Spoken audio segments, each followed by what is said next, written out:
环球大战线深入世界最前线，全球各地的观众朋友，大家好，我是叶思敏。今天节目一开始，我们先欢迎来宾前成功级舰长黄征辉舰长。主持人、各位观众，大家好。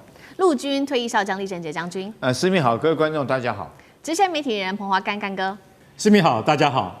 好，观众朋友，新年好，新年快乐哦！今天节目一开始，我们要特别来关注到过年期间，先来比比这个今年我们会特别关注的一些议题，尤其今年我们的节目会特别也是在关注在中美上面的军力上面的较量，尤其呢，接下来这一整年，我们节目也会看到说，中国大陆在最近这几年在它的军机上啊，有了什么样子的改进，还有包括我们今天会讨论到的，除了在军机上面的全力的加速，在6代机之外，今天也会来看到3航母跟核3位一体同步的推进，来对上美军的战力。好，在2024年的时候，我们可以看到大家特别关注到，就是中国大陆抛出它的歼36、歼50的6代机的原型机，那震撼了军事圈之后，2025就是在去年的时候，就是歼36推出的3款的原型机，其中呢，这3款原型机的第2架跟第3架的原型机特别的备受关注。我们来看一下细节。第2架的原型机之所以特别最受关注的原因，就是因为它已经有明显的改进了，出现在尾翼的引擎排气口，而且呢，长度是向内做缩短的。第3架原型机的特征则是头部是已经完全看不到传统的这种针头的空速管的一个设计了。那另外一方面，我们也来看看美国的部分。他的美国的空军参谋长是直到了去年的9月才正式宣布，已经有首架的6代机的 F-47的原型机，并且说呢是由波音公司来做建造的，预计在2028年才可以首飞。所以节目一开始特别请教厉将军怎么看了6代机在预估今年2026年会有什么样子的突破 ？F-47真的吗？是看起来要等到2028年才能首飞吗？将军怎么看？我们看这个歼36我觉得最让人家压抑的是它的这个修正的速度之快，超乎一般的飞机的军工产业这个去年年初的时候才第1架原型机才亮相，但是到去年年底，它已经第3款的改进型已经出现了。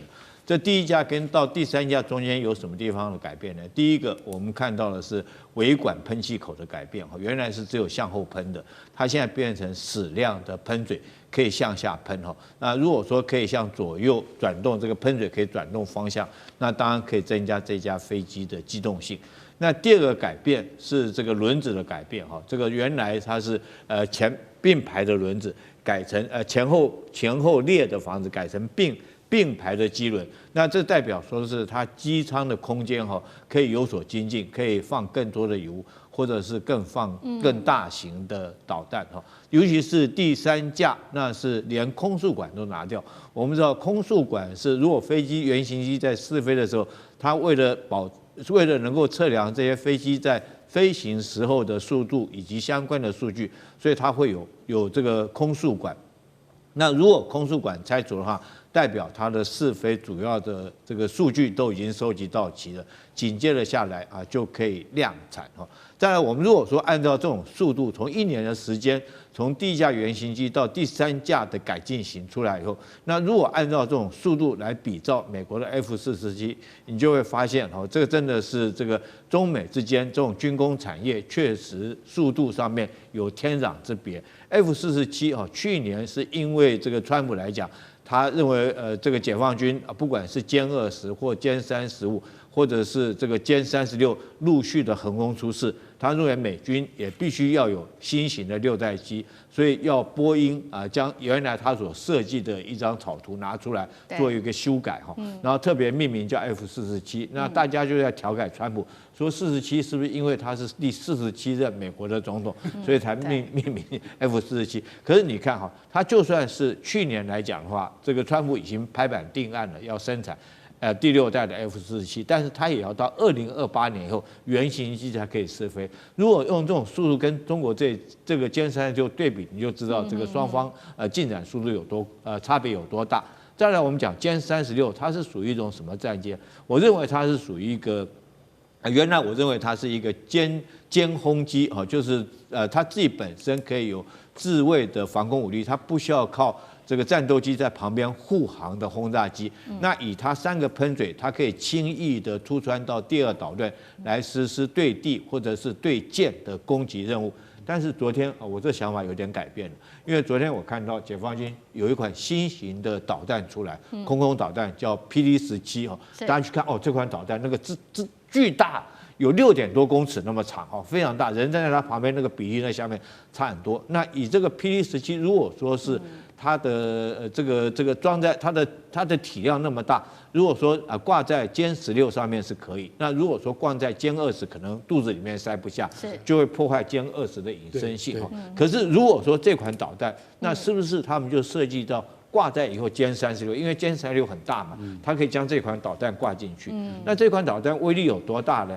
它的射程听说可以到500公里那么远如果就算是对 F-22这种隐身式战机，这个雷达歼灭机只有0.002平方公尺这么小，它也有400公里的射程。然后如果对一般的战机它可以射程到达500公里那它可以轻而易举，再加上如果说是歼轰36本身具有就是隐身的设计，那可以轻易的突破到第2岛链，那它这种导弹射出去就不是打你一般的飞机了，我认为就是打你后面的预警机或者打你后面的加油机。那你想想看，歼轰36的射程，再加上它500公里的这个作战半径，再加上这个 PD-17的导弹的射程，我觉得轻而易举的可以攻击到这个第2岛链后面的战机那它发射的方式采取这个双波段，也就是说，第一刚射出去的时候，它是往太空上面打，往上打，那飞行到某一个高度以后自由落体下来以后，才启动第2段的发动引擎这个对目标来实施攻击。所以我觉得歼36这款战机推出来，如果说未来它再搭配到它的 PD-17那可能这个对美国或者对日本来讲的话，可以说第1岛链、第2岛链之内的所有制空权，会将全部在解放军的掌握之中。好，这个是有关于在空中战力，我们上面做了一个中美之间的一个对比。那接下来我们要来看到海上的对比，当然会请黄征辉舰长来帮我们做解析。海上的对比，我们先来看到是因为中国大陆的海军在去年11月份的时候迎来了福建舰正式入列，所以呢，在今年的1月份，山东舰就已经进入到这个海南三亚的海军基地这边做相关的维修了。现在也在看说他为什么入屋来做维修，有没有可能是因为他有这个歼35的舰载机？因为现在歼35的舰载机被视为说它具备这个弹滑兼容的能力，所以歼35它具备这种适配性的改造，有没有可能接下来就是来配合搭配使用的呢？另外，今天也会来关注到是004航母这个核动力航母正式的动工了。港媒现在做的分析说，它的排水量超过12万吨。我们来对比福特号的排水量10万吨，004已经超越福特号的意思吗？今年2026年这个开春，我们也会请舰长来带我们看有没有什么解放军会有新的突破，我们可以特别来做关注的。2025年呢，是大概人类历史上，那更是中国所有5000年历史上这1年之内，它所公布的这些军武科技的最大的一个成长的一个阶段。人类历史从来没有1年说一个国家它从头到尾，有这么多东西让世界惊艳的，而这中间总期程就是让大家亲眼看到，觉得说，哎呦，真的他们怎么会这么厉害的？就是93大阅兵。93大阅兵完毕以后，那个最明显的，全世界大概一直认为自己是军武界老大的是美国，他都自己承认了他们是打不过这支解放军的。那在去年的我所有看到的这些所有的这些特殊的这些军工科技里面，我排3样，就是它远远领先全世界的。第一个是6代机，刚刚这个厉将军有介绍过，那真的领先人家太多了。第二个就是它的高超音速式以及极音速飞弹。它的这个高超音速、极音速飞弹的那个技术也远超过别人。好比我举个例子，打船的这个飞弹叫做攻船飞弹，如果你超过5马赫，全世界都在研发中。服役的俄罗斯有一个叫锆石，中国大陆在去年的阅兵出现多少？鹰击就是打船嘛，鹰击15、17、19、20、21，而且还超过10马赫的。你就知道它这个方面的技术也远远赢过别人。还有第3个就是它的航母，它的航母其实现在没有说这么的厉害，但是它的电磁弹射标志的是一个连美国都克服不了。美国的第一个福特舰现在一直还出问题，它第二艘甘乃迪舰从下水到今天已经过了6年7个月了，还是没有进入到最后的服刑阶段。那我们福建舰呢，只有1年11个月，你就知道说，哎，它这方面为什么会赢家这么多？它的电跟磁瞬间的充电放电也是全世界领先这一个。那至于说2026哦，以我的这个军事科技来讲，我最期望看到什么？你知道？第一个轰20，这是它还缺的一个版。还有第二个就是004，我们希望它是叫做能够是核子动力的航空母舰。那至于现在目前据我所知的，就是其实网络上也都看得到，中国大陆目前正在建造同时建造2艘，那个航空母舰。第4艘现在已经有3艘嘛，第4艘是福建舰的姐妹舰，也是003，但是它改了一点，它叫003A 型，所以这一艘的编号会19号。然后第5艘啊，是004型，就是004型跟第几艘是2个，第5艘呢是核动力的。那刚刚这个主持人也知道过说，它是不是会比美国的这个10万吨还要大？香港也估12万吨，对，那真的会比较大。为什么？因为追逐者有一个比较心，是吧？就是我输给你，当我要追过你的时候，我一定要做一个东西，告诉你说我是赢你的。我最简单的例子就是神盾舰，神盾舰。美国最大的一艘神盾舰是神盾的巡洋舰，是9600吨。中国最大的神盾舰是动物型，1200吨。你为什么啊？对不起，12000吨。你为什么就是要做大一些呢？就是证明说，我告诉你，我是赢过你的。那我们可以预测得到，就第4艘它的编号是20，你有没有发现？中国大陆只要是20的，几乎就是一个大突破。轰20，歼20，现在的航母20号。这是我们可以预期的，我们希望明年能够看得到。那最后一个说这个歼35哦，说降在这个山东舰的这个起降弹跳起降，基本上是歼35自己本身的能力，不太可能去改这个山东舰。山东舰这个大概已经都是定了，你要去改说为了它能够弹跳起来，那基本上是要重造一艘这个舰。所以我觉得就是它自己的能力有，因为歼35飞机的确有特殊之处，它的翼面很大。还有2个引擎，那 F35美国的 F35只有1个引擎，它动力推起来没有歼35的这么迅速能够上去，然后它翅膀又大，大概是目前大概是这样。好，刚刚比的是中美之间在2026会比的在空中战力、在海上战力。第3个，我们等一下请干哥来帮我们比较的是核打击能力，因为我们今天要特别关注到的核3位一体，中国大陆的3个武器，我们今天会看到的是第一个东风61，第2个是轰20，最后我们会来看到的是096。好，先来看东风61，现在说最大射程可以达到1.5万公里，具备机动发射多弹头能力，可以搭载的是极音速的滑翔载具，大幅提升它的这个突防率。空机的核力量的方面，则是这边特别提到新华社点名说，特别期待的是轰20的出现。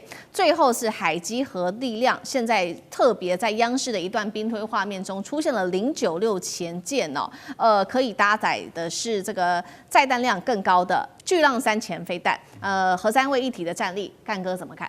好，我们现在看哈，其实我跟你讲，中国已经是世界的巨强了。为什么？因为其实我们从东风5型以前，那个时候还担心说打不到美国本土，打不到美国本土啊。现在早就已经可以打到了。最新的东风61可以打到15000公里，也就是说，我在我自己家里就发射就可以打到你华盛顿特区了。可是问题是，这种飞弹它是一个什么？它是一个固定的地下发射井，啊，当然也有机动性的飞弹。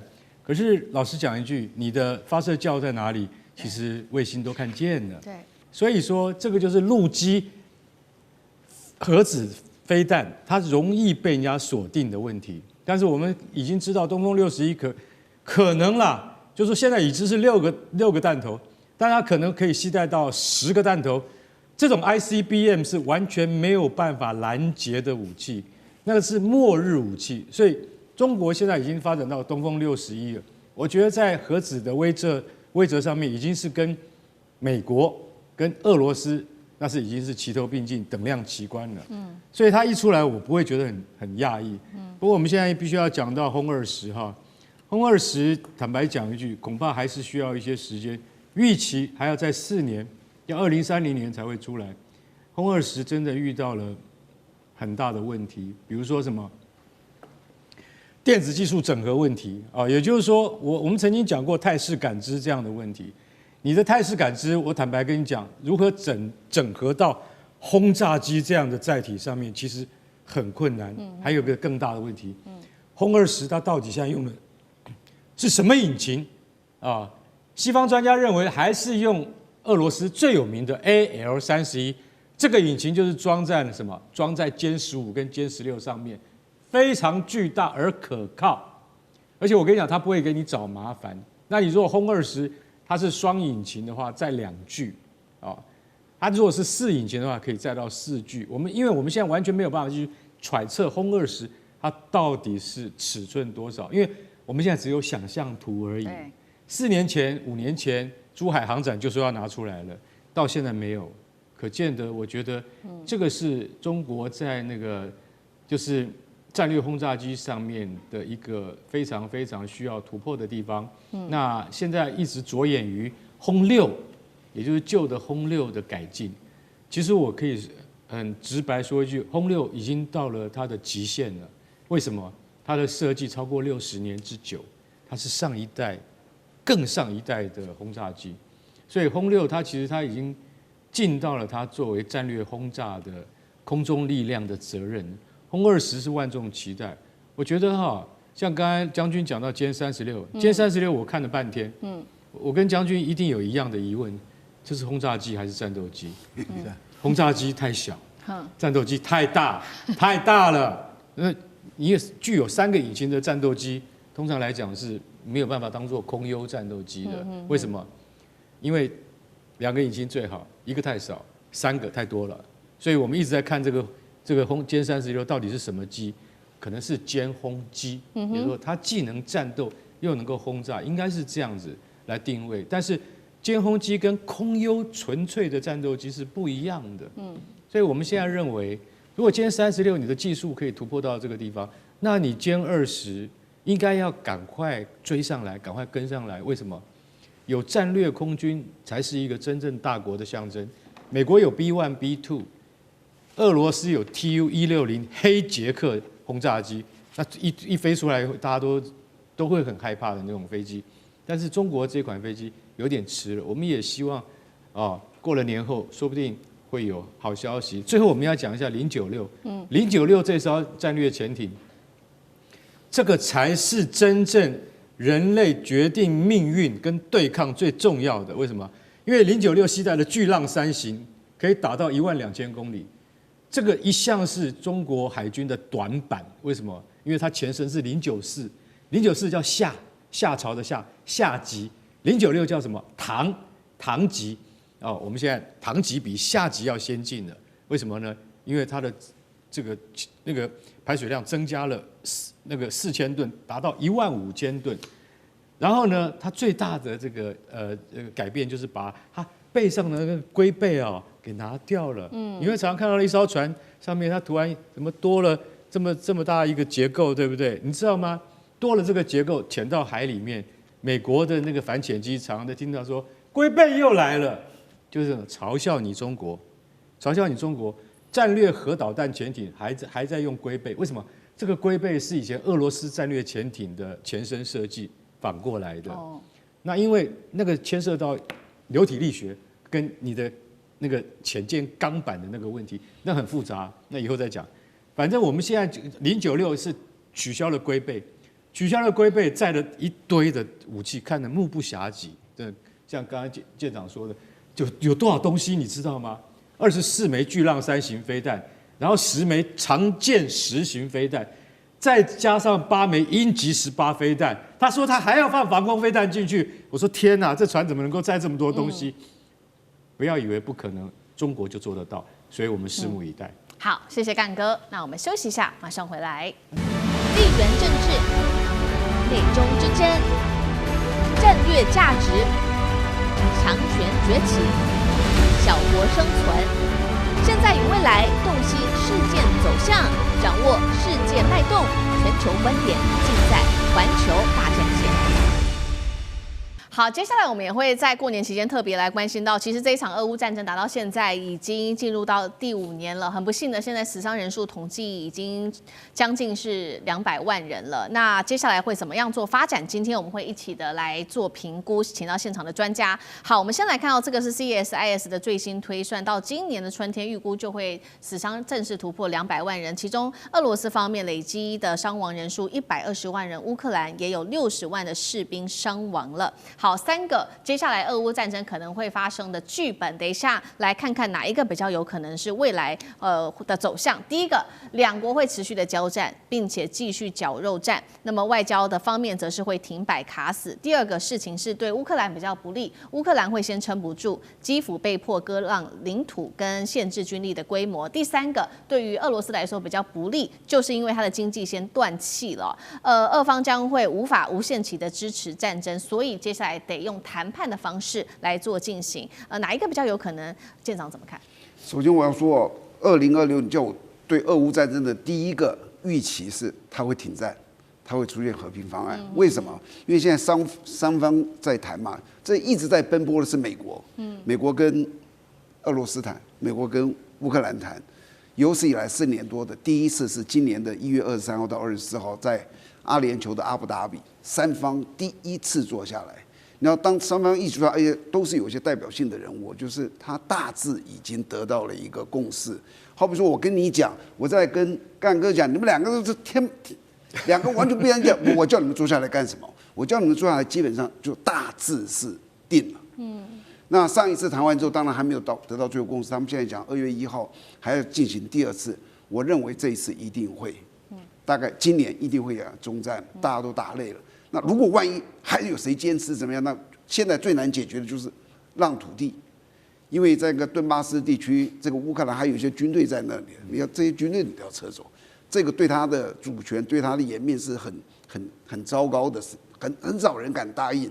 那如果你就是坚持说不退，那就会继续打下去，继续打下去，跟以前的战争形式会不一样，因为所有的战争都有一个叫做战略重心。好比说，我今天要跟你打仗哦。死拼那是没意思的，你死人我死人，我要干嘛？我要想办法叫你没有办法继续作战下去，那就是要打你的战略重心。好比说英阿福岛战役的时候，阿根廷是傻瓜，打了他的什么巡防舰什么的，他要是打了他唯一的一艘那种航母哦，这航母一打掉，他就没有战斗机在那里了，你没有制空，你就通通退回去。他退回去之后，那个柴契尔夫人会颜面无光这样回来，柴契尔夫人都会下台。但是结果他没有打他的那个战略中心。那今天在这里乌克兰这里的，我觉得他们的战略中心是什么呢？能源。到最后我就是远程精准打击，我的人不要再上战场，我就一直攻你的这个能源。能源有炼油厂，有发电厂，这些东西又大又固定。我要打你，打到受伤，你到最后能源没有，你就很难以为继。我觉得双方现在大概保持这种，都在保持这种。那至于你说最后谁会很惨？你想都不要想，一定是乌克兰。为什么你知道？有一句话叫做“合伙的生意很难做”。北约这里32个国家，乌克兰1个国家，总共有33个国家。俄罗斯这里只有1个国家，1个国家打33个国家，你觉得好辛苦哦。其实最辛苦的是要取得共识，你知道吗？这些以前美国在这里的时候，他是老大，他力量够。北约大部分的军备超过7成7成都是美国在出的。这个时候，这个人讲话是有效的，他可以把它团结起来。可是老大一抽腿，说我不管了，你们自己去弄。这里啊，我跟你讲，会吵成一团。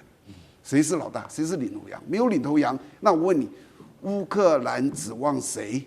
他能指望谁？指望美国回来吗？不可能的。美国现在逼着你就是要和谈，所以我觉得如果继续下去，乌克兰他的希望在哪我不知道，但是俄罗斯呢？俄罗斯还是原来的那一个俄罗斯，一点都没有改变。但是这一边已经就很难再凝聚团结在一起。说这样的状况谁会赢？过去32+1都没有打赢这个国家，未来这里一下混乱，还能打赢吗？不太可能的事情。所以乌克兰必败。好，这个时候因为美国抽身了，现在乌克兰的情势就变得越来越困难了。那今年可能会有什么重大突破？厉将军又怎么看？其实这个战争快打1年了哈。这4年前，2020年的时候，2022年的时候，这个2月开打的，那时候大家都认为说这场战争可能1天或2天就结束，因为俄乌双方来讲确实是战力有天壤之别了，但是没想到乌克兰居然撑了4年，到现在还没投降。那今年会怎么发展？我先将到现在为止的战场状况跟各位观众说明一下哈。现在战场上面，这个俄罗斯正在展开它所谓的冬季攻势哈，从北边的库皮扬斯克，然后南边的红利曼哈，一直到这个最南边的扎波罗热这边，都在全线发动攻势哈。那战况目前战场上面确实是对俄罗斯有利的，可是它进展速度还是有限，毕竟这个战线是非常长，有1000多公里。这个广大的面积，那他也不可能说一次就这个逼迫乌克兰投降。那原来我们认为是红军村如果说夺取之后控制了这个战略要点，乌克兰可能就要投降了。但是事实上乌克兰还蛮顽强的，到现在为止并没有看到乌克兰愿意投降。紧接着第二点，我们要看这几个国家的首脑袋在想些什么。第一个我们讲的是泽伦斯基。泽伦斯基现在脑袋想的是，他不要当一个这个投降的总统，因为他会变成历史的罪人，所以他现在硬是盯在那边，还继续会撑下去。我想他到目前为止看不出来他有要投降他也不敢投降，不然的话他会被这个乌克兰所谓极右派的人吊路灯第二个，我们看普京在想什么？普京很明显的从跟阿拉斯加再跟川普见完面之后，他开出的条件就已经讲明得很清楚叫乌克兰要无条件全部让出顿巴斯地区。那如果说你不让出的话，他就极可能在这个南边这边继续向赫尔松来发动攻势。所以说是我认为说是这个以普京来讲的话，他会继续再打下去那我个人去年的时候，我曾经到俄罗斯去旅游一趟，我觉得他们社会上面感觉不到战争的气氛，所以他有没有能力打？我觉得他有能力继续打下去。那我们看川普在想什么？川普现在想的就是诺贝尔和平奖，他一想将这场战争摁下去。他另外第一个他想的是他个人是诺贝尔和平奖，第二个是他当初这个他认为说是拜登在俄乌战争里面这个丢进去了1500亿的美金，他要怎么捞回来？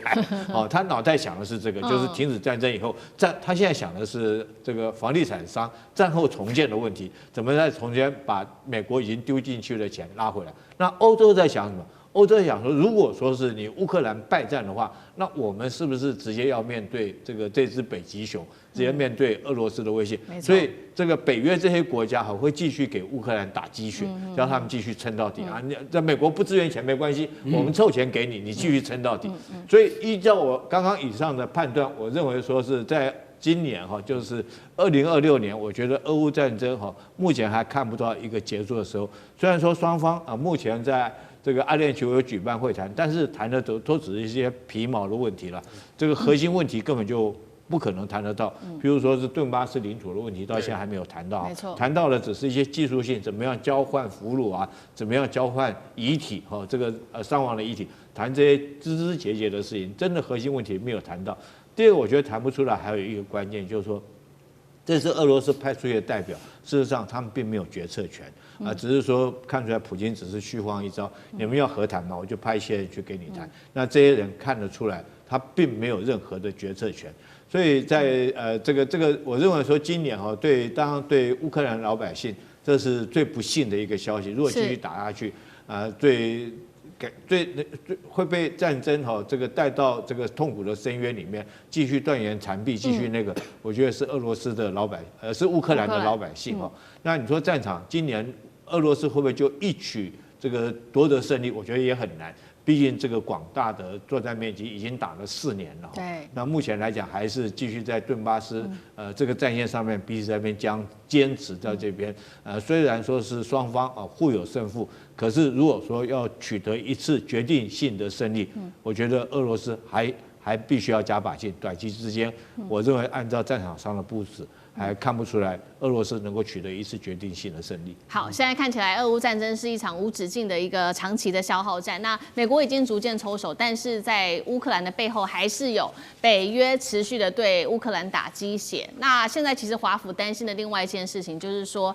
那中国大陆呢？中国大陆会不会在今年有不一样的态度，或者在这个武器方面或是否会有所供应？因为现在美国的智库做了一个最新披露，是来自于他们的战争研究所所说，俄罗斯能够撑到今天，关键的武器就是因为来自于大陆的供应链。那他也特别提到了，包括了真果树飞弹跟见证者无人机的核心关键，都是因为中国大陆这边有提供这种价值数百万美元的电子零件，把它拼装而成的。虽然说中国大陆没有直接，他也不愿意直接提供武器，但是像俄罗斯提供这种军民两用的零件和设备，现在华府智库指说还是有的。那干哥怎么看中俄今年的合作会不会有一些新的变化？好，我今天特别带来这个就叫什么？这叫真果树飞弹。真果树飞弹它其实它在发射与准备的过程之中，只需要20分钟，它就可以开始进行干嘛？进行打击。真果树飞弹它是改良自 RS-26白杨洲际弹道飞弹。大家仔细看，它的发射准备就是，如果它今天已经到了阵地的时候，它开始升起来，1、2、3、4、5、6、7、8，几乎它可以在2分钟之内完全升起这枚洲际弹道飞弹。然后大家要知道，它的打击目标可以达到多少个？可以达到6个。然后呢，这枚飞弹的最大速度叫多少？10倍音速，那就是高超音速的极音速飞弹。像这样子的飞弹车，我告诉各位，它所有的关键技术跟零件都来自中国，包括什么？你想得到的，通通来自中国。为什么？因为这一枚飞弹在2024年11月，俄罗斯尝试着第一次发射之后，打到乌克兰西部的城市，但接下来就没有讯息了。你知道为什么吗？因为俄罗斯没办法支援这种新飞弹。后来现在又开始生产了。原来我们知道了，北京向俄罗斯提供了生产高超音速飞弹的 CNC 机床设备，这个非常重要，因为俄罗斯没有办法一夜之间，因为它要应付太多了，它还要生产伊斯坎德飞弹，它还要生产各式各样的那种洲际飞弹，所以说它根本没有办法有这么多的产能。它跟美国一样，它面临的问题是一样的，因为俄罗斯的经济已经受到很大的打击，所以它根本支撑不了。于是由北京提供了，我可以告诉各位，微晶片、电子电路板、轴承、雷达、电子战晶体、测量仪等等，这些都是这个飞弹所必须要具有的零组件。那大家就晓得说，哈，原来都是中国在支撑它。对，你知道这个总共多少吗？我现在随便讲一讲，数十亿美金，我们还看不到的不知道有多少。好，你看完了这个洲际飞弹之后，我们再来看有一个更可怕的东西，叫做什么？叫做无人机大队。无人机大队里面，其实俄罗斯使用的是什么？又快、便宜、数量又多，伊朗的见证者无人机。是。好，见证者无人机有个坏处，你知道什么坏处吗？就是说，它要是目标定了以后，它就直直朝它飞去，它没有办法闪，它也没有办法做电子干扰，那就是见证者。但是见证者因为伊朗做的嘛，俄国拿来之后原图纸这样去做，坦白讲很快，生产很快。可是呢，反正这是消耗品，对不对？牺牲很多很大。俄罗斯自己的柳叶刀还比较好一点，因为柳叶刀是什么？柳叶刀是就像我们即将要买的美国的那个 Altius 600跟 Altius 700一样，它是由飞手他就是戴了一个3D 眼镜，然后他在那个过程之中，追击的过程中，飞手也就是操作手，他一定会看着击中目标为止。所以其实柳叶刀是比较精致的一种武器，但柳叶刀就比较贵。那怎么样？没关系，中国来帮你改见证者，中国也出来改见证者，帮你把见证者的能力提升到跟柳叶刀或者是接近柳叶刀的程度。所以你就晓得说，既然中国有一个公司叫它叫什么？它叫 VCAN 集团。我们还真的第一次听到这个集团，叫 VCAN 集团。它这个集团说，他说目标可以设定，就是说改攻击啊，你要改，还有你的那个飞行路径要改的时候，这个公司可以提供你就是说软件的套件，让你可以及时放在无人机的上面。我现在心里就在想说，那不是要改很多吗？对，但是大家要知道，大量生产就是中国的这个强项嘛，所以它其实在大量生产这个软件套件的时候不是问题，它会快速提升俄罗斯见证者这个无人机部队的打击能力。所以我认为啊，这个上半年可能俄乌战争之中啊，见证者的能力要是提升的话，一定会被那个北约组织的将领给吓一大跳，说啊，他为什么现在飞得又高，然后飞得又久，打得又准，谁干的？中国帮的忙。好，谢谢干哥。那我们休息一下，马上回来。地缘政治、美中之争、战略价值、强权崛起、小国生存。现在与未来，洞悉事件走向，掌握世界脉动，全球观点尽在环球大战线。好，今天过年的特别节目，我们也会特别来关注，在去年中日关系急冻之后，那中日关系在今年又会如何的来做发展？尤其现在看到是在日本，包括它的西南诸岛全线都已经做了军备的升级，中国大陆的3航母则是虎视眈眈的。今天也要来看到说北方4岛的军演是否威胁北海道。好，先来看到，其实，在我们稍微回顾一下，快速回顾，2025年11月份的时候，高市早苗提出了台湾有事论，就是让中日关系急冻，紧接着12月更紧张了。中国派出它的辽宁号突破了宫古海峡，发生了中国战机2度使用雷达照射日本战机的这个事件。同一时间，我们看到另外一边日本则是在加强它的军事的建设，掀起了40年来最大规模的一场军事建设，在几个地方，总共是5个地方。我们来看到第一个地方是在琉球群岛的全面军事化，包括了160个岛屿的沿线都设置了反舰飞弹阵地、雷达塔，还有它的弹药库等等。与那国岛这边则是专注在它的电子战的部队升级，还有反舰飞弹。再来就看到石垣岛、宫古岛增设的是反舰飞弹阵地，冲绳驻日美军的海陆空也有多重基地。最后我们看到是九州的部分部署了 F-35长程飞弹等等。舰长怎么看？在2026年，日本的西南诸岛这边还可能会增强哪一些的战力？中国大陆的3航母，特别是在今年如何看，会对日本施加多大的一场战略的压力？舰长怎么看？首先，大家要知道，就日本现在在做什么事情啊？你一定要了解一个名词，叫做拒止战争。拒止战争以前在我军中的时候还没有这个名词，直到1996年的时候，不是因为中国大陆围台射导弹，然后来了2艘航母，结果大陆就知道说我们根本没办法，就航母耀武扬威在那里。那从那时候开始，中国大陆就在想，短期内想要追越这个美国的航母几乎不可能。那我怎么样去防卫呢？他的观念就在那时候提出了叫拒止战争。所谓拒止战争，我举个例子，我们现在在防卫这个城墙，我打不过他，好比说思敏你们这个部队过来了，我怎么打得过你？你们这么强壮，那怎么办？我把门给他全关起来，然后在城墙上面叫了那种射击手，布满了射击手。那我这射击手能够射200公尺，那你进来我就打你。对，那你就不敢进来啊！你想想看，你进来，那你怎么办？我们都躲在那城墙上面，但是我呢，我也不用。所以这个200公尺是不是就整个净空？整个净空，我是不是就获得了安全？这就叫做拒止战争的观念。然后你就发现，整个中国大陆就一直在想怎么样去打美国的航母。那美国航母一直在说，因为你从外太空打进来，你想一枚把它打残呐，不太可能，是技术做不到。后来在2020年的8月的时候，在西沙的一个演习，有一艘移动的靶船，中国从2个地方，一个是1000多公里，一个是3000、4000公里，这样直接对它打下去，2个都中了。我记得当时中的时候，国防部有个长官他来问我，因为我对这些军武这些东西比较熟，他就说可能吗？我说我也真的怀疑，因为他技术上有很多的困难。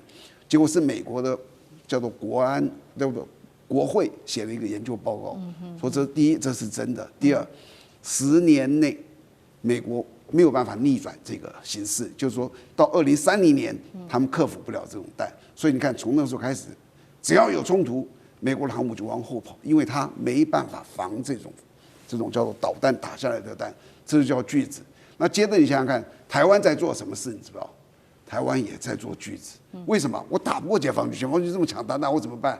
我就做刺猬岛。什么叫刺猬岛？架满了飞弹，你知不知道我们旁边也架满了飞弹啊？这个鱼叉、什么熊2、熊3、什么天宫飞弹，就我不打你，但是你过来，只要进入我这个范围，我就打你。那他们就会觉得这很麻烦了。你有这么多的这个东西，这台湾就在做这个事情。结果去年93完毕之后，大家就知道说，哇，我们全都输了。美国也表达了，美国在今年的叫做国防安全战略的时候，他有提到说，第一岛链哦，要着重的未来要着重的就是拒止作战，又是拒止。所以你们发现日本一路下来建雷达，建飞弹。然后防空的飞弹，攻击水面的飞弹，他在做一模一样的事情。所以你说未来他们为什么就是我打不过你，那我不跟你打了，对，就是你来，我可以这样子来这样子叫你不要来，我也有这些火力。那所以未来你说日本会在这个方面加强，就是他希望能够，好比说你原来雷达阵地是不是固定的，被打掉怎么办？那他就想办法是不是我们做个机动的了，一个卡车啦。一个躲在哪里啊？就我不能被你打瞎啊！然后这个天空的卫星是不是能看到你啊？第二个就是这个所有的这种所谓的这个飞弹防空的啦、打水面的啦，要机动啊！你不能是一个固定的基地啊，那一定是一个移动式的，像提风系统，像这个样子。未来大概都在做这些事情，其实说穿了就是最原始的一个叫拒止战争。至于你说中国的3艘航母或4艘或5艘或不管几艘，它会不会对日本造成什么威胁？不会，就跟它也不会去威胁台湾一样。航母跟近距离是无关的，航母一定是很远的一个距离的远程空中兵力的投射。好比说，中国未来在红海跟哪个国家发生冲突，在欧洲跟哪个国家发生冲突，这个时候或者印度洋中央跟谁发生冲突，这时候航母有用。但是在台湾打台湾这么近，日本也这么近，他直接从陆地起飞的飞机就可以执行完这些任务，所以他不会去用航母。航母对台湾、对日本或是菲律宾都不会有威胁。好，所以我们看到新的20年、2026中日关系恐怕持续的紧张。日本为了加强来自于中国大陆的压力哦，它在这边掀起了40年来最大的军事规模建设，也加强它的区域拒止的能力。但是它眼前要担心的，除了中国大陆的施压之外，其实还有来自于俄罗斯的军事上面的威胁。因为俄罗斯已经最新宣布了，2026元旦一直到3月1号呢，它会在日本称的这个北方四岛，也就是俄罗斯这个地方称叫做南千岛群岛周边海域进行为期2个月哦实弹射击的训练。那其实我们做了一个统计，从去年2025年开始，俄罗斯就在北方四岛几乎每隔1个月都会进行实弹的演习。日本抗议也没有任何的效果。重点是日本现在不断的加强在西南诸岛这边的它的军力，但是落点是否会落在北方，尤其是北海道是否要担心？厉将军怎么看？其实你知道吗？就在我们现在讲的同时，这个俄罗斯还正在北方四岛实施实弹射击它已经整整1月份来讲都是它实弹射击的时间。对。那日本这个国家其实它不只是北方或者是西南诸岛是它的短板，它全国都是短板。因为我们看到日本这个国家很有意思，你看中国大陆现在的地图上面看起来，我们称之为老母鸡嘛那日本刚好是像一只蝉一样在那个地方，刚好老母鸡啄这只蝉这个地图上面就看出来，日本来讲四周都很危险。那日本本来就是一个岛国，你看它国家没有任何的纵深是非常的危险，而不但没有纵深，它也没有资源，所以日本的岛民的心态就是一种不安全感。也就是他不安全感，他每天就在那边想着说，这个担心别人会打他，会侵略他，会切断他的这种所谓的天然气的供应线，所以他就会主动去打别人。你看，从第2次世界大战，他就疑神疑鬼，每天担心美军会来攻击他，所以他就主动去偷袭珍珠港。然后他也担心俄罗斯会打他，所以他就对俄罗斯也发动过战争。那他认为自己国土这个纵深有限，不够安全，所以他又要去强占中国的东北甚至于侵略中国，所以这个国家平常讲，它就是岛民心态，就是每天不安全感，每天疑神疑鬼。那现在来讲，你说国土哪边，我看他哪边都不安全。我举个例子来讲好了你知道北海道这个上面跟这个北方四岛中间那个海峡叫什么海峡吗？叫这个中古海峡这个中古海峡很有意思，它这个海峡事实上，如果说按照国际海权的规定来讲，这个海峡整个都应该是日本的领海，因为12海里之内算领海嘛，24海里算临街区。它事实上它只有不到12海里，应该整个都是它领海。但是他怎么讲？他因为为了要让美军通过哈，美军舰队要从那边通过，他自己把那个地方划为说是公海。好，你这下划公海，还有一个地方，北海道跟它的本州之间哦，那个海峡叫做青津海峡。青津海峡也是一样，应该我们来看地图上面就是你日本领海嘛，哎，他也把它划成公海，他为了让美军的军舰能够通过，好，你自己划为公海，那中俄两国3不5时，他们所谓联合战备警区，海军就从你这2个海峡中间通过，还有最南边的安美大岛，我们前一阵子这个高市早苗讲的说是台湾有事，就是日本有事，这辽宁舰不是就穿过安美大岛在那边去吗？所以可以说整个日本四周哈，包括领海四周都是它的短板。你看它没有什么国土纵深，那最糟糕的一件事情，当然你自己要认清楚你自己国土的资源是什么样嘛。你现在修改所谓安保3原则，你国土的形状就长这个样子，但是你应该就是遵守你的这种2次世界大战之后，这个你自己设定的所谓的这种防卫型哈自卫型的宪法跟条约哈，只能拥有自卫的武力，你不要去招惹其他国家。可是日本这个国家，你看我刚刚讲周边哪个国家他没打过仗？对不对？跟中国也打过仗，也去殖民过韩国，也跟俄罗斯打过仗。日俄战争不就在中国东北打的嘛？哈，跟美国也打过仗，只是说他现在变成美国的小弟了哈。那你如果说自己为了你自己国家安全，你真的是应该思考，你不是光考虑说是我要一个军事方面，你应该考虑到是你国土的地缘战略的位置来做一个整体思考。那如果说你现在还是岛民心态，一直想要发展军国主义，要走向一个你自己所谓的正常化国家，我觉得只会将你日本自己带来灭亡。好，所以现在中国大陆看到这个日本一直往军国主义的方向做发展，并且不断的强化它在军事上面的预算哦，所以呢，中日关系持续的恶化。那中国大陆这一回持续的对日本，除了在军事上面施压，也打经济战。那对于日本在经济上面的冲击，我们也要来看，还包括除了经济上面、观光上面的冲击，还有就是在稀土上面的限制。先来看第一财经的报道，2026年的春节长假，中国大陆的游客已经不再涌向日本了。那再来就是说，台湾有事论哦，引爆中日对立，所以现在中国大陆也针对了日本的出口稀土做了一个限制，导致稀土价格现在狂飙，包括车用的半导体的镓这个元素上涨幅度20%，创历史新高；钨上涨8%，也创历史新高。三菱、双日等日商现在只能找不到中国，转向找哈萨克、澳洲等新的稀土来源国。中国大陆在经济上面对产业上面对于日本的制裁，接下来的冲击，干哥怎么看？镓这个是稀有金属哈，不仅仅是车用那个就是说那个引擎，还有什么？还有飞机，飞机的氮化镓雷达，大家都常常有听到这个氮化镓嘛，对不对？我现在你如果没有用氮化镓雷达，我跟你讲那是非常落伍了。那现在我们先不要讲那个高精密的战斗机，我们光讲车用的引擎，你没有镓你怎么做？三菱商事，他的头都晕了。但是现在有替代的方案，就是说我们紧急从哈萨克跟澳洲进口镓这种原料，特殊的稀有金属原料。不过问题是，你知道去年全球的生产量是多少吗？镓这种金属，全球只有760吨。非常少，那等于是真的很少很少。然后760吨里面，你知道90%是哪里生产的吗？中国。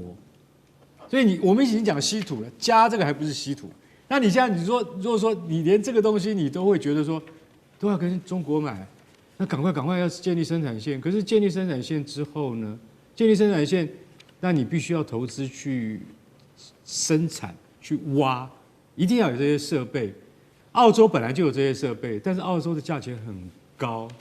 哈萨克是根本没有技术跟人力，你必须要先投资技术跟人力。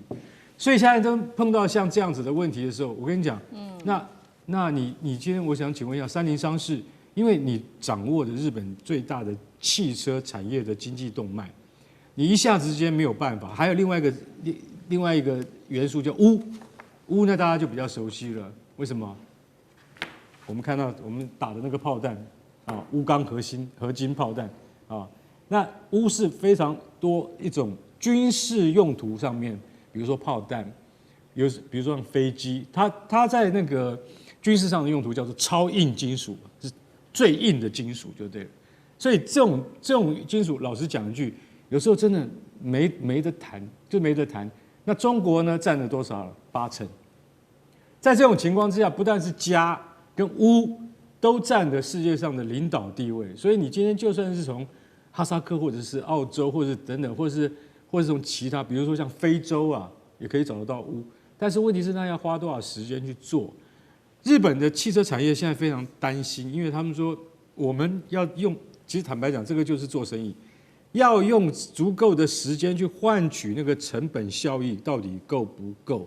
现在每一个车商啊，他们都在思考这个都在盘算这个问题。总部设在美国的三菱跟日产等等公司都在想这个问题：你到底赶得上吗？你如果赶不上的话，你要怎么样改善跟中国的关系？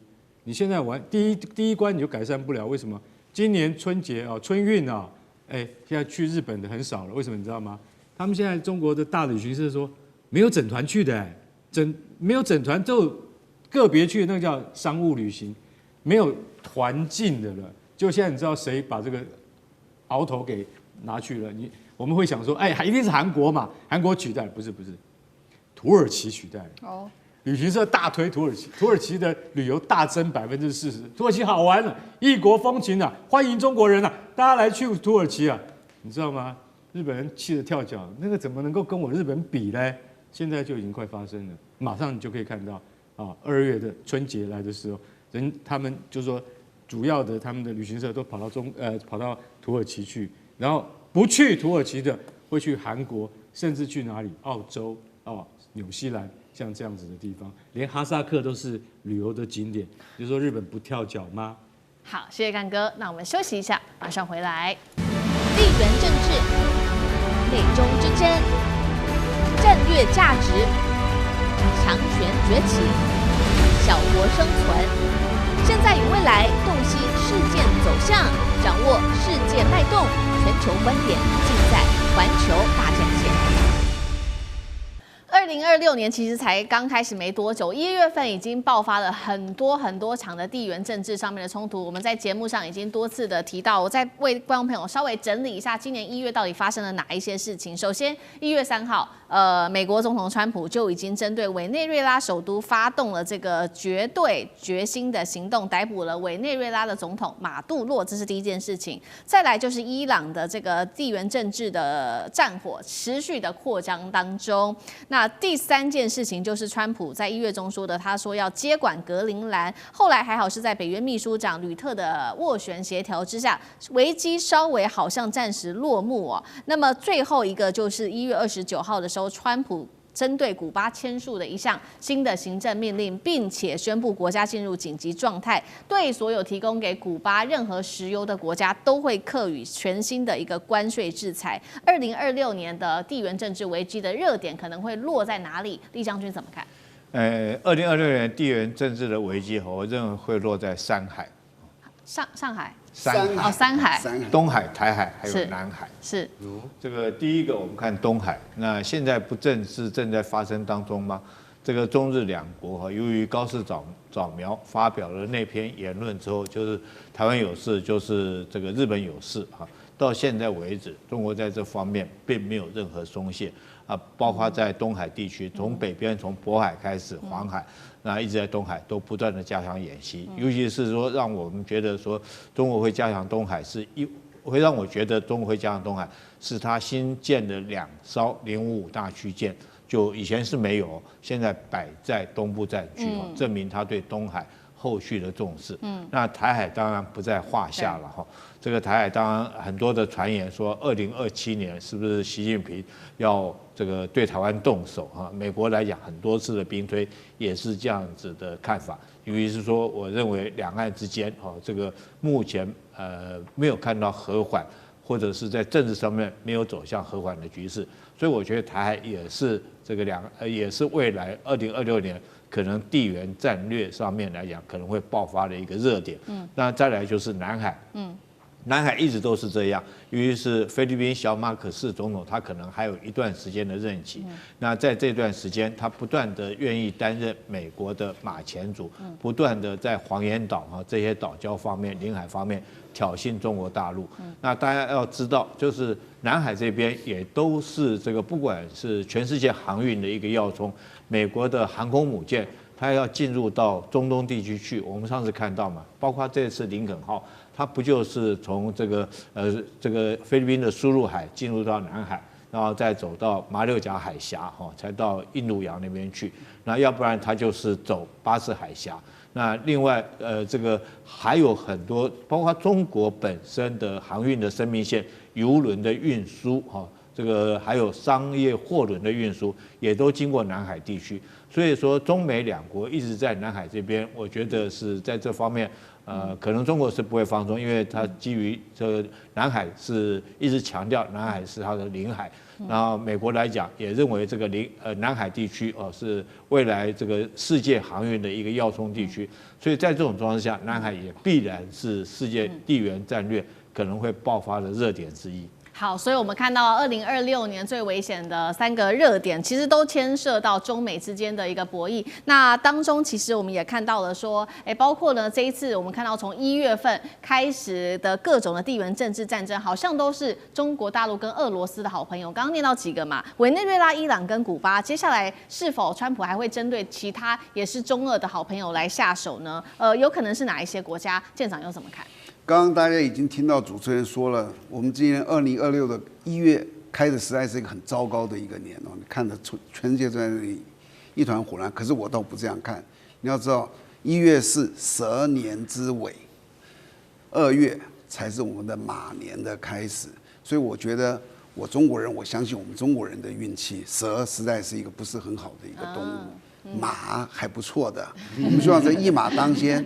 我希望从2月开始，整个世界局势能够有一个转变，是让我们能够看到一个新的一个气象。这是我先说的这个。第二个呢，你就可以看到，这个美国现在在很多地方惹事，但是他慢慢把他的重心放在拉美。前一阵子美国国务院才出了一个说，这是我们的半球，他的意思就是说，拉美这里的西半球是我们美国的。那我们这里的人，好比说格陵兰、加拿大，一直到底下这个中南美、南美，全是我日本的美国的势力范围，你们不要这样子进来，这是他真的一个想法。所以你看到他在这些动手的里面，委内瑞拉他动手了，那你说他将来会不会去对伊朗动手？我觉得那是一个抬高的绅士的在吓阻他，他不会把他的这个叫做军事，在目前他很繁忙的时候，他融出去。他现在在委内瑞拉，他又要想要对古巴，又想要对墨西哥，又想要在格陵兰，都在他的这个半球。他不太有能力在别的地方惹，但是他不希望伊朗这个事情扩大，所以他不会去打伊朗，因为他不想扩大，他只是在威吓他。那伊朗敢不敢打美国？也不敢打。伊朗就是说你不要打我，你打我我就打你，所以最后这个地方会和平。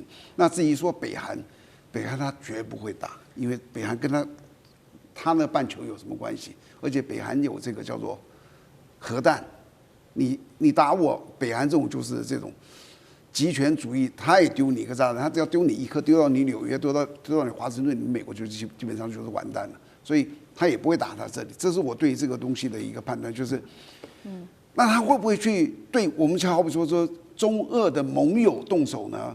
第一，军事不太可能。除非在那个叫做拉美，军事不太可能，那个大麻烦。但是经济，或是什么关税，他现在随时就这个私密扣你罚你关税多少，罚你关税多少，他每天都在做这个事情。他认为那个东西很有效，那他会这种方面他会去。是军事方面的，只要离开拉美，他动手的机会不大。好，所以2026可以看到，川普在经济战的方面可能会加强。那还有哪一些2026的是川普的全球战略的规划？干哥又怎么看？那就先讲我们台湾嘛，对不对？我跟你讲啊，卢特尼克讲了商务部长他说，台湾你2500亿投资美元是头期款，然后后面那个2500亿的工商投资也是头期款。那我们到底要投资5000亿美元？通通都投期款。后面要不要再加5000亿？没人知道。你等着川普他反正他初一15不一样，你就等着看他心情好不好。除了这个之外，你知道我现在要讲最感慨的，昨天刚刚达成格陵兰的框架协议，就是说除了主权之外啊，我们什么都可以谈。也就是说，你想把我买走，这个现在不太能够谈啊。但通通其他都可以谈，我们可以谈合作啊。你的飞机要飞上来，你要弄跑道啊，或者是你要挖这个稀土啊，都可以谈啊。也就是说，美国势力要完全进驻格陵兰的话，他都可以谈。因为川普他讲的什么？他讲的是 Iron Dome， 就是金穹系统。我跟你讲，如果你格陵兰没有我美国的金穹系统那你以后就会不会被俄罗斯吃掉，就是被中国吃掉。被中国吃掉的可能性最大。所以说，我们一定要建一个金穹啊，俄罗斯跟中国就进不来，这样我才能够保障北约的安全。这样了解了吗？所以丹麦，你不要再这样子拖三阻四，你不卖给我的话，你要跟我加强合作我今天有时候常常在想说，格陵兰好可怜哦，它身为一个主权国家的领土，也就是丹麦完全不敢吭一声，你知道吗？他上个礼拜这个8国联军，8个国家一起联合上去格陵兰干嘛？去格陵兰警戒。你知道出最多兵的是哪一个国家？法国。出几个人？你知道？15个人。出了15个人，你会觉得说，你看这些盟邦通都这真的很不够意思，都这不。然后这是最多的，法国是最多的第二多的是谁？德国出了13个人。英国是根本不敢得罪美国，英国只派了一个联络官去，瑞典还派3个军官去，总共37个人，坐不满一部大巴士。都上了格陵兰岛，代表我们都支持你丹麦，你就可以看得出来，欧洲这些国家是孬种，而且他们完全不敢得罪美国。可是除了格陵兰，我觉得也许可以用和平的方法解决，但到了最后，格陵兰会不会真的成为美国的一省？我觉得是迟早。那你现在先看好，他对于古巴又开始了。古巴，我跟你讲，你现在跟古巴买石油，或者说你跟他的石油从委内瑞拉来的嘛，你现在只要买古巴的石油，其实坦白讲就是一石二鸟，既对付古巴，也对付委内瑞拉。我要让委内瑞拉活不下去，古巴你也一样活不下去。我已经话讲在前面，你敢买他的，关税大战等着伺候你。还有最后就是，我认为恐怕在年前伊朗会被制裁。